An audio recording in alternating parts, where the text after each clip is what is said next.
I will show you uh, one picture involving incident involving motor tanker vessel having fire on board and Coast Guard is extinguishing the fire. This is happening in the Kanda port in Gujarat in January 17, 2018. The name of this vessel is MT Genesa. It was anchored 14 nautical miles away in the port and carrying approximately 30,000 oil on board. And the Coast Guard is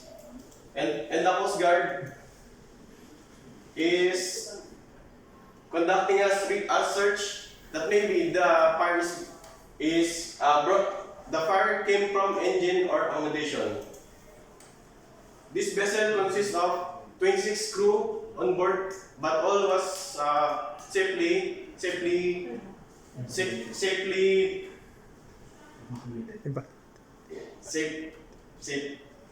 Evacuate. 26 crew on board, but safely put in a hospital in Gujarat.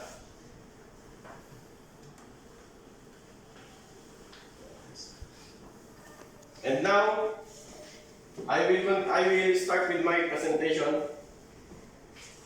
This is elements of fire. Now, what is elements of fire?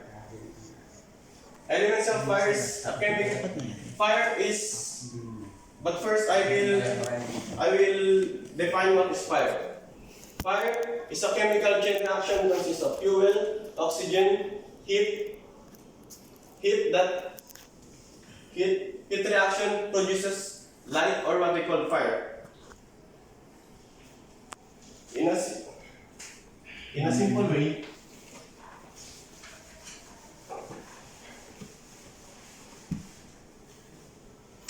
In a simple way,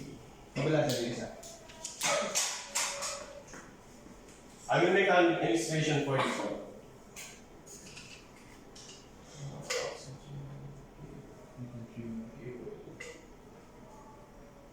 Wow. In a simple way, these three components is connected to each other. Meaning, taking out this one will not produce fire. And also vice versa, taking it this one will not produce fire. And so,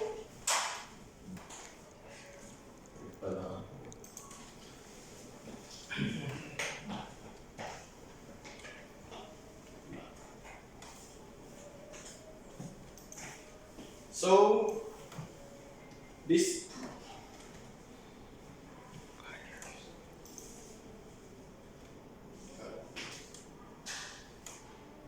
and I have one video clip that will show what is fire.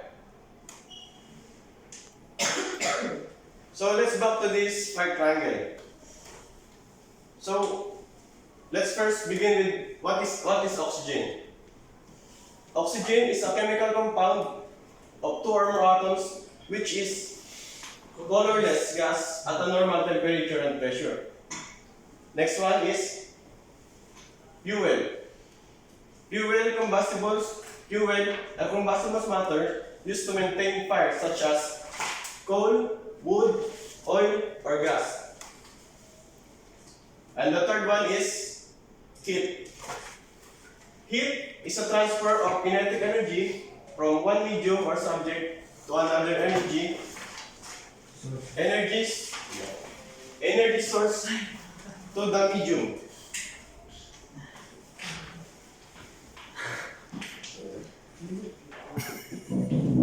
So, heat transfer we have three different types of heat transfer.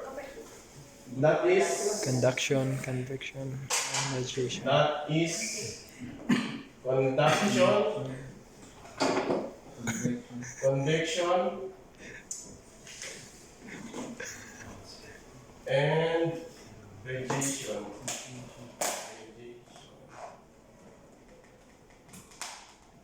So the easy illustration for the conduction is, for example,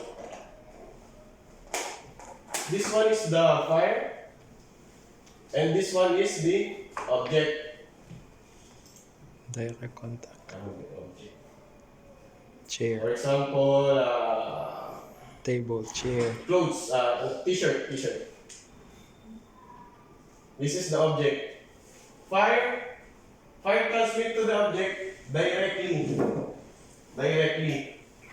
And for the convection, for example, this is fire.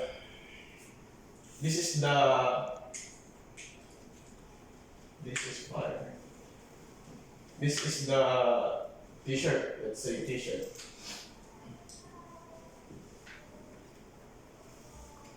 For the convection, there's a medium in the middle.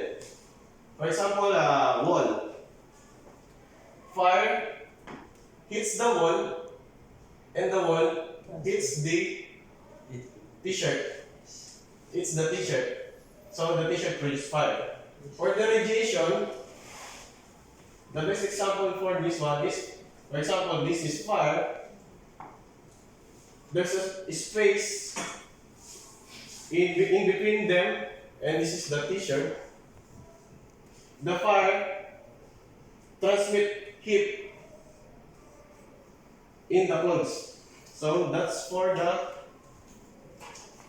conduction, convection, and radiation.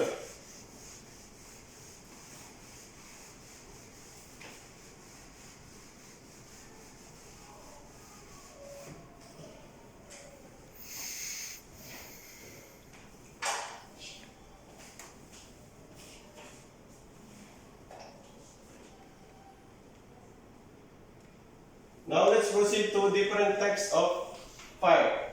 Can anyone give me one class of fire? Class A. Class A fire, sir. Class A fire, yes, correct. Class A fire, ordinary fire. The most common of different classes of fire. They occur when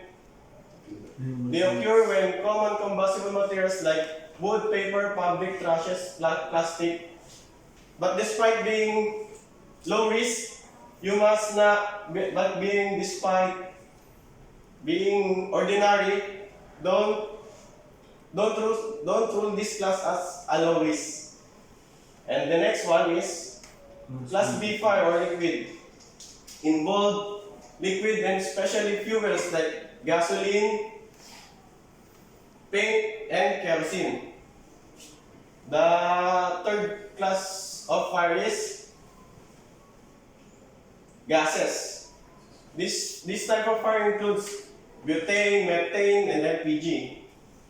The fourth class of fire is class D fire. Includes metal, involves flammable materials like titanium, aluminum, magnesium, and potassium. The fifth one is class F fire, or what we call grease fire, cooking fires. This involves flammable liquids similarly to class B. But this is related to liquid cooking materials, including grease oil. I have one experience with this grease oil in my previous vessel. The chief officer asked us when in my previous contract, the chief officer asked us to clean in the oil bin inside the galley. I don't know what's called this one. This, for example, this is the stove. Where the chief cook preparing the food. The oil is going into the smoke going to this part, and this one, Grease vent. yeah, like this. The chief officer asked us to clean Grease this vent one, trap. and we have noticed that Vent trap, di ba? inside have sticky oil that came from the food. So the chief officer asked us to clean this one because in the next port, he said that Port State will go on board with the Port State will come on board, Inspect. and maybe Inspect. the Port State will inspect this part. So the chief officer asked us to clean this one. Now we go back to the lesson.